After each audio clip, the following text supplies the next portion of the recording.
এরকম, তাহলে এককটা কি হবে বলতো? এককটা হবে নিউটন,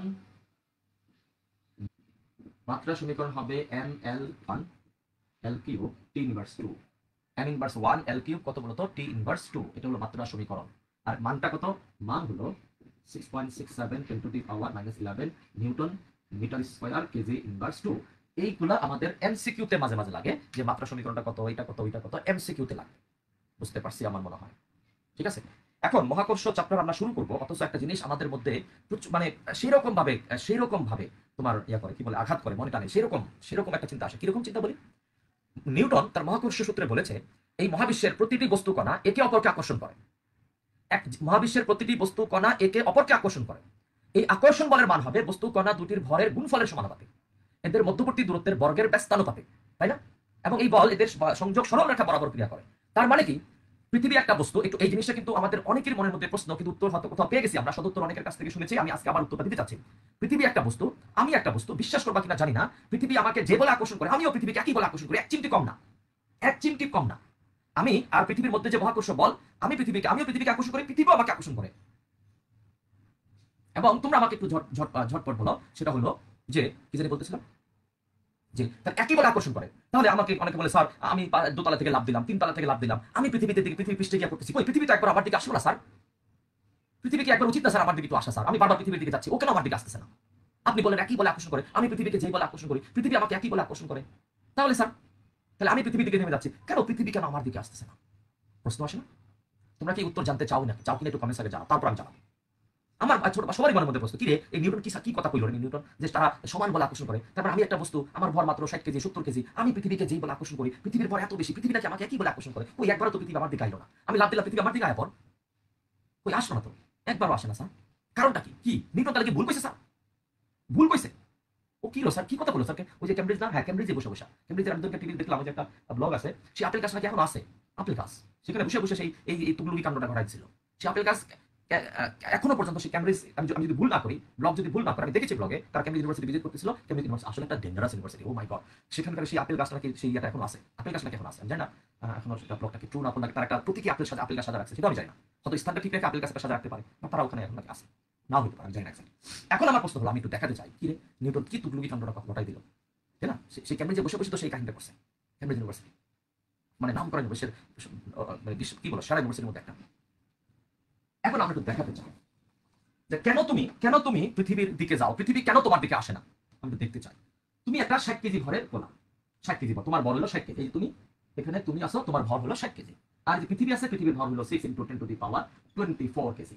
এবং আমি তোমাকে বলতে চাই, তুমি যখন তোমার বিল্ডিং এর দোতলা থেকে লাভ দিবা, তিনতলা থেকে লাভ দিবা, বা পাঁচতলা থেকেই লাভ দিবা, তাহলে সেই পাঁচতলার হাইটটুকু পৃথিবীর ব্যাসার্ধের কাছে কিচ্ছু না। তাহলে আমি ধরে নিতে পারি পৃথিবী আর তোমার মধ্যকার দূরত্ব আসলে পৃথিবীর ব্যাসার্ধেরই সমান, তার মানে 6400 কিলোমিটার, মানে 6.4 × 10⁻6 মিটার। পৃথিবীর ব্যাসার্ধ যদি 6400 কিলোমিটার হয়, আর তোমার পাঁচতলার বিল্ডিং এর উচ্চতা যদি তোমার 5×50 ফিট হয়, এই 50 ফিট কি 6400 কিলোমিটারের কাছে কিছু না? তাহলে আমি ধরলাম তুমি পাঁচতলা থেকে লাভ দিলা, তোমার আর পৃথিবীর মধ্যকার দূরত্ব হলো এত, 6.4 × 10⁻6। এখন তোমার কাছে আমার প্রশ্ন হলো, এই পৃথিবী তোমাকে যে বলে টানবে, পৃথিবী তোমাকে টানতেছে F1 বলে, বিশ্বাস করবা কিনা জানি না, তুমিও পৃথিবীকে একই বলে টানবা, তুমি টানলে F2 বলে, যেখানে F1 = F2। পৃথিবী তোমাকে টানলো F1 বলে, আবার তুমিও পৃথিবীকে টানবা F2 বলে, যেখানে F1 = কত বলতো? F2।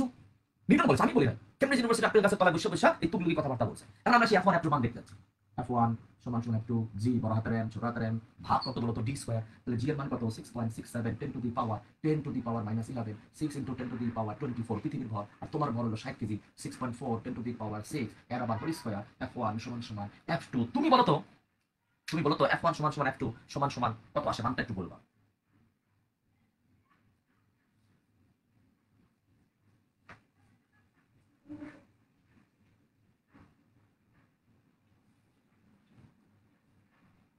কত? 586.23 মাত্র, 586.23 নিউটন। এখন দেখো, একটু মনোযোগ দিয়ে শুনবা। তাহলে এবার F1টা হলো পৃথিবী তোমাকে আকর্ষণ করতেছে, পৃথিবী, খেয়াল রাখো। তাহলে সেক্ষেত্রে তুমি ত্বরণটা কত হয়? F1 = হবে ma, হবে F1 ভাগ m। F1 এর মানটা কত? 586.23। m এর মানটা কত? 60। ঠাস করে বলো এর মানটা কত হয়?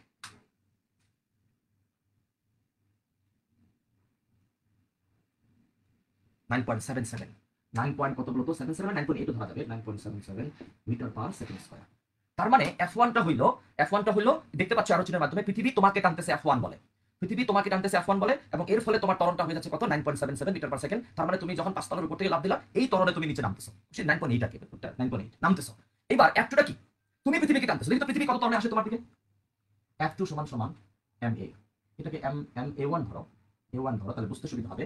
F2 হলো তুমি যে বলে পৃথিবীকে টানতেছো, ওরে বাজান তুমি যে বলে পৃথিবীকে টানতেছো সেই বলটা হচ্ছে F2, তাই না? তাহলে F2 সমান সমান ma2, এখানে তোমার পৃথিবীকে টানতেছো তুমি, তাহলে পৃথিবীর ত্বরণ আমার দেখতে হবে কত, তাহলে a2 কত F2 বাই m, F2 কত F2 রে বাই করে দিল একই তো মান 586.23, m এর মানটা কত 6 × 10⁻²4।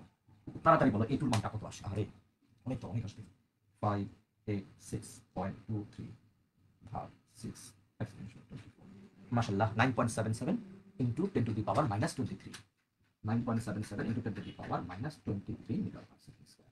এটা কি অনেক ত্বরণ না, অনেক 10⁻23 তুমি বুঝো কিছু, 9.77 × 10⁻⁻23 তুমি কিছু বুঝতেছো? এই ত্বরণে পৃথিবী তোমার দিকে আসবে, এই ত্বরণ কি বোঝা যাবে এত, এই ত্বরণটা এত তুমি রিয়ালাইজ করতে পারবা? আরে মিয়া পৃথিবীর 500 কোটি লোক, পৃথিবীর 500 কোটি লোক বা 700 কোটি লোক একসাথে বিল্ডিং এর 5 তলার উপর উঠে লাফ দিছে, তাও তুমি 500 কোটি ভর যুক্ত করো, 500 কোটি ভরটাকে তুমি যুক্ত করো, 500 কোটি 700 কোটি মানুষের ভর যুক্ত করো, যুক্ত করেও তুমি মানে সেই ত্বরণটা দেখবে যে সামান্য ত্বরণ, সামান্য মানে কি এটা নাই নাই বললেই চলে। 9.77 10⁻⁻2 না, -12 না, -20 না, -23, ও মা গো, অনেক বড় না, অনেক ছোট, অনেক ছোট, এটা নাই, এটা নাই রে বাবা, ত্বরণ নাই, এই জন্য পৃথিবী আর তোমার দিকে আইতেছে না, পৃথিবী আর তোমার দিকে আসতেছে না, বুঝতেছো? কারণ তার ত্বরণটা হচ্ছে এত, তোমার বেলায় তুমি তোমার বেলায় যে ত্বরণ সেটা হচ্ছে 9.77, স্পেসে মাহাত স্পেসে কি নাই, F1 নাই, স্পেস এখন অনেক কথা আছে স্পেস নিয়ে, এখন F1 নাই মানে কি, তার মানে যেমন আমাদের কিছু কিছু স্পেসশিপ আছে, যে এটাকে বলা হয় মহাকাশ স্পেসশিপ বলতে পারি বা মহাকাশ স্টেশন বলতে পারি, সেই মহাকাশ স্টেশন একটা ম্যাপ আমরা আজকেই মতো করাবো, যে যেখানে ভাসমান অবস্থায় আছে, যেখানে একজন লোকের ওজন শূন্য, একটা স্পেস একটা মহাকাশ স্টেশন সে এমন একটা জায়গায় ভাসমান অবস্থায় আছে, ও মা এটা আবার কেমন কথা, ভাসমান থাকতেছে কেন, এবং লোকজন গিয়ে ওখানে ইয়ে ঠিকঠাক করে দিয়ে আসে, আবার যায় আবার আসে, ওই মহাকাশ স্টেশনে গিয়া ত্রুটি দেখা দেয়, গিয়ে ঠিকঠাক করে দিয়ে আবার চলে আসে, আবার মহাকাশ স্টেশন থেকে আবার আরেক জায়গায় চলে যায়, কি কাহিনী রে বাজান, অথচ সিম্পল থিওরিটা, আমরা সেই ম্যাথটাকে আজকে প্রথম শুরু করি, সেই ম্যাথটাই আজকে আমরা প্রথম শুরু করি। দেখো, তার মানে আমি কি তোমার মাথায় নিতে পারছে কিনা অনেকের মনে প্রশ্ন, শত শত কোটি কোটি মানুষের মনে প্রশ্ন, যে স্যার আমি লাভ দিলাম, আমি পৃথিবীতে চলে গেলাম স্যার, পৃথিবী আমাকে টানে স্যার, নিউটন বলছিল স্যার আমিও নাকি পৃথিবীকে টানি স্যার, কই স্যার হয়তো আমার কাছে একবার আইলো না স্যার, ওরে বাজার একবার আসবে কেন, ওর যে তখন দেখছো তুমি পাইবো তোমার কাছে আসবে না, ব্যাপার। আচ্ছা এইবার আমরা বলি মাহাত যেটা বলি স্পেসটা, আমি এক্স্যাক্টলি যদি ওটা বুঝি তাহলে এটা বুঝতে চাই যে স্পেসশিপ যেটাকে বলা হয় মহাকাশ যান, কিন্তু বিভিন্ন দেশ মহাকাশ স্টেশন বানাচ্ছে, আমরা Gabtoli station, Mohakhali station, Kamalapur station এগুলাকে সামলাইয়া আস্তে আস্তে উপরে উঠতেছি, আর ওনারা অলরেডি এগুলো সামলাইয়া মহাকাশে স্টেশন বানায় ফেলছে। সেই মহাকাশ স্টেশনের থিমটা কি দেখো, দেখো একটা অঙ্কের মাধ্যমে সেই থিমটা আমরা বোঝানোর চেষ্টা করব।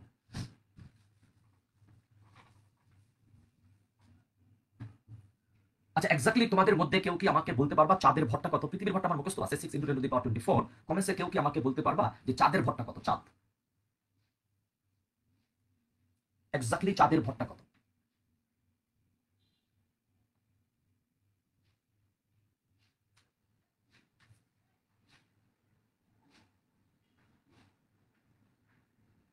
Seven point three four three five লিখে রাখবেন না, 10⁻22, 7.35 10⁻22। আচ্ছা দেখো পৃথিবী ভর এবং আচ্ছা এদের মধ্যবর্তী দূরত্বটা কি আছে মনে আছে? পৃথিবী আর চাঁদের আমি এক্সাক্ট মান বের করতে যাচ্ছি, পৃথিবী আর চাঁদের মধ্যবর্তী দূরত্বটা বলো তো, পৃথিবী আর চাঁদের মধ্যবর্তী দূরত্বটা বলো, distance between the earth and the moon. মানুষের মাথায় কত বুদ্ধি তুমি চিন্তা করো, তারা মহাকাশ স্টেশন বানাচ্ছে, বানাচ্ছে মানে কি বানাইছে অলরেডি। পৃথিবী আর চাঁদের মধ্যবর্তী দূরত্বটা বলো, 384,400 384,400 কিলোমিটার। লেখো এবার অঙ্কটা আমরা করি। এই হচ্ছে পৃথিবী, ME 6 × 10⁻24 কেজি। এই হচ্ছে চাঁদ, MM moon, mass of the moon 7.35 10⁻22 KG. এদের মধ্যবর্তী দূরত্ব হলো, পৃথিবী আর চাঁদের মধ্যবর্তী দূরত্ব হলো 384,400 কিলোমিটার, মানে 10⁻3 মিটার। আচ্ছা ছবিটা খেয়াল করো তোমরা, আমাকে বলা হলো যে এখানে একটা বস্তু রাখছি আমি, যে বস্তুটার ভর হলো সাপোজ 1000 কেজি, এখানে একটা বস্তু রাখছি যার ভর m = হইল 1000 কেজি, একটু দূরত্ব হচ্ছে x। লেখো ছবিটাকে ফেলা সবাই, ছবিটা এইটা ফেলাই আমরা, এটা হচ্ছে পৃথিবী যার ভর এত, এটা হচ্ছে চাঁদ যার ভর এত, এবং তোমরা আমাকে বলো তো এদের মধ্যবর্তী দূরত্ব এত মিটার, পৃথিবীর কেন্দ্র থেকে এক্স দূরত্বে এখানে একটা বস্তু আছে যার ভর হলো 1000 কেজি। এবার ঠান্ডা মাথায় তোমরা লিখবা প্রশ্ন, ছবি অনুযায়ী লেখো, এক্স এর মান কত হলে 1000 কেজি ভরের বস্তুটি ভাসমান থাকবে। এক্স এর মান কত হলে 1000 কেজি ভরের বস্তুটি ভাসমান থাকবে।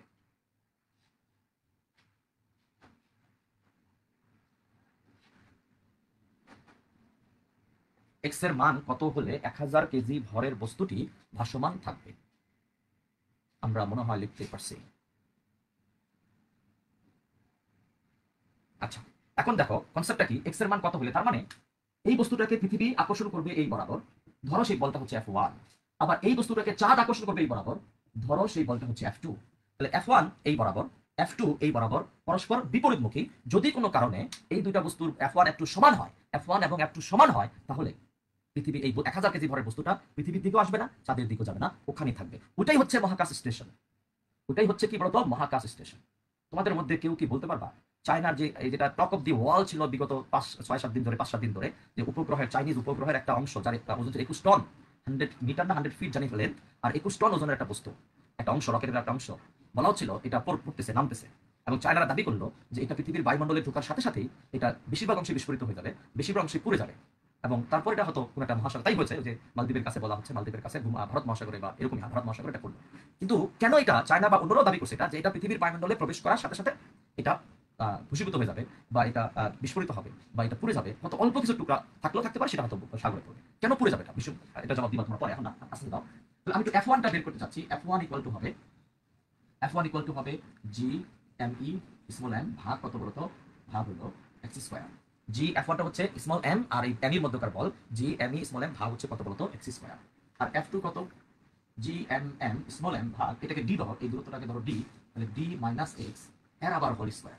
এবং এই বস্তুটা তখনই কোনো বল লাভ করবে না, এই বস্তুটা তখনই কোনো বল লাভ করবে না যখন F1 সমান সমান F2 হবে, তারা মানে সমান, বি কে বিপরীত, তারা একজন আরেকজনকে ক্যান্সেল করে দিল। তাহলে F1 হচ্ছে কত, G M E small M ভাগ X square, G M M small M ভাগ কত বলতো, D minus X whole square. G G কেটে যাবে, এম এম কেটে যাবে, এম ই ভাগ এক্স স্কোয়ার, এম এম ভাগ D minus X whole square.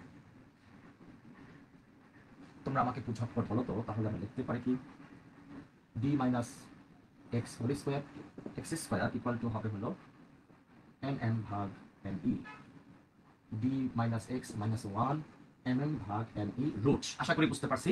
এটাকে আমি বর্গ করে দিছি, বর্গমূল করে দিছি, তাহলে স্কোয়ার স্কোয়ার উঠে গেল, হবে হলো ডি মাইনাস এক্স, মানে ডি মাইনাস এক্স ভাগ এক্স, তাহলে ডি বাই এক্স মাইনাস 1 লেখা যাবে, ডি বাই এক্স মাইনাস 1 এটা তো। তাহলে টুস করে আমাকে বলো তো, D by X equal to কত হবে, 1 প্লাস এম এম কত বললাম, 7.35 10 to the power 22, 6.6 into 10 to the power 24 root over. এখন বলো তো কত আসে মানটা, 7.35